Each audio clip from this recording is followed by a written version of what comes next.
Team Nissan offers a development clinic annually at the Nissan Easter Fest. It's grassroots show jumping, all levels. Last week, for the first time, we had our biggest group ever.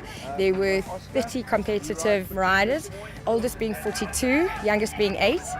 Format stays the same and has been for the last 5 years.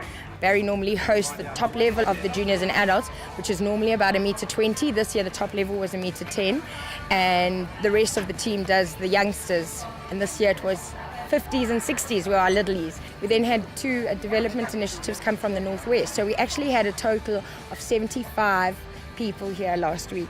What Barry does is walks around the Derby arena and shows them all the fixed fences. That's how we started the format last week. A little bit of the background and history of show jumping, what types of jumps, what types of rules within the show jumping. So he would talk them, walk the course, and he walked the striding and taught them about strides if they didn't already know. And then they were allowed to jump the course, and then we would raise it a little.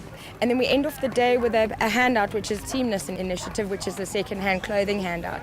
So Highveld Horse Care is paired with Team Nissan. We have a second shop, which we kit out all our development programs, but the affiliated development programs to kids that are starting out, to make sure they have rubber-soled shoes and hard hats. So whatever doesn't get used within the clothing, doesn't get used within the program, goes to Highveld's second shop and gets sold for cash for the unit to feed the horses. So I think we've got quite a good thing going there.